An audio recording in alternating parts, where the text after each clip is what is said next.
আজকের দিনটা আমার জন্য একই সাথে আনন্দের আবার কিছুটা কষ্টের।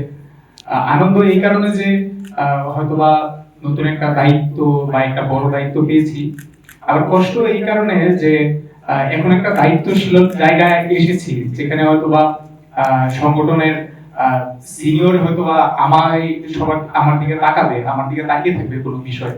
তো এটা একটু আসলে দায়িত্বশীলতার জায়গা আসার কারণে একটু কষ্ট, কারণ যতদিন জুনিয়র ছিলাম ততদিন হয়তোবা ওই চিন্তাটা হয়তোবা ছিল না, চাপটা ছিল না। এখন হয়তোবা সেটা কিছুটা অনুভব করতে শুরু করেছি ইতিমধ্যে।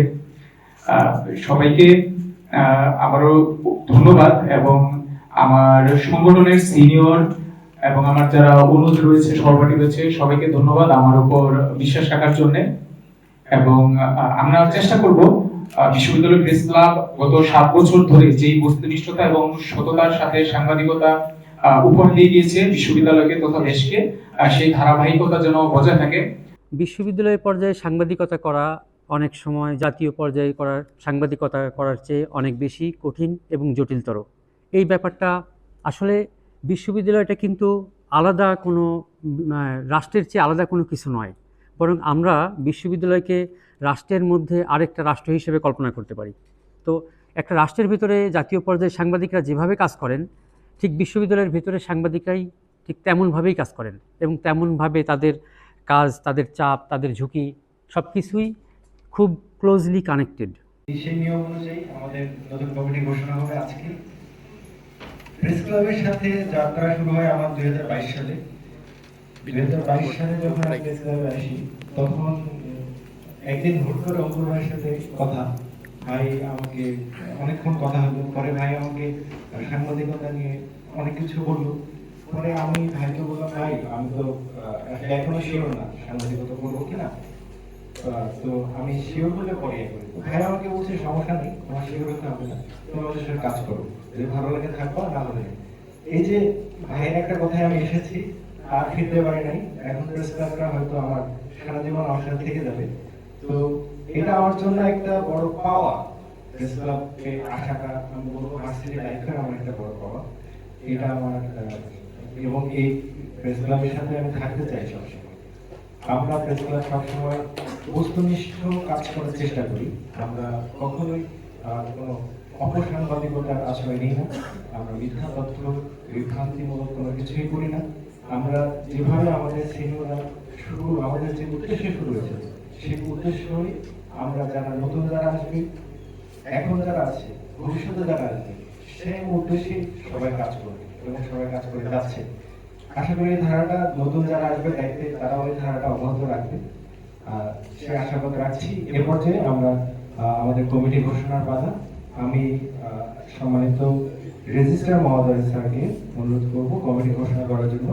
আর একটা বিষয়, যখন স্যার নামগুলো ঘোষণা করবেন আমাদের সদস্যদের, আমরা একটু পিছনে এসে দাঁড়াবো উঁচুতে, ঠিক আছে? এ পর্যায়ে আমাদের কমিটি। কেউ যদি সাংবাদিক হতে চান ভবিষ্যতে এবং এটা কন্টিনিউ করতে চান এই পেশা, তাহলে তাকে আমি সাজেস্ট করব আপনারা ইনভেস্টিগেটিভ জার্নালিস্ট হবেন।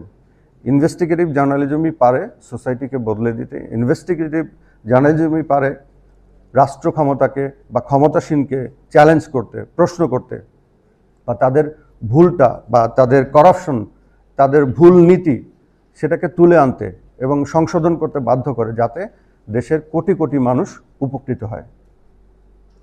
একটা নিউজ যদি আপনি করেন, যে নিউজটা দেশের কোটি কোটি মানুষকে উপকৃত করছে, এর চেয়ে বড় আর কি হতে পারে? তো আমরা চাই সবাই ইনভেস্টিগেটিভ জার্নালিজম করবেন। এই ফেক এবং অপতথ্য এটা রুখবে কে? এটা রুখবে কে? আমার বড় প্রশ্ন যে আসলে এটা আমরা কিভাবে, এটা আমরা সাধারণ রিডার, আমরা তো পড়বো, কিন্তু দিন শেষে এর দায়ভার কিন্তু সাংবাদিকদের উপর বর্তায়। যখন একটা ফেক নিউজ হবে, আমরা জেনারেলাইজ করে ফেলি যে এই সাংবাদিক আমার বিরুদ্ধে এই লিখেছে, আমরা কিন্তু জেনারেলাইজ করে ফেলি। সুতরাং আমাদের সাধারণ রিডারের ক্ষেত্রে এই বিষয়গুলো অনেকটা আইডেন্টিফাই করা আমাদের জন্য ডিফিকাল্ট। সুতরাং এই সাংবাদিকতার জায়গা থেকে এইগুলো থেকে কিভাবে বের হওয়া যাবে, সেইটা আমাদের পথ উতরাতে হবে। যেটাকে আমরা কার্যনির্বাহী কমিটি বলছি 2026 সালের জন্য।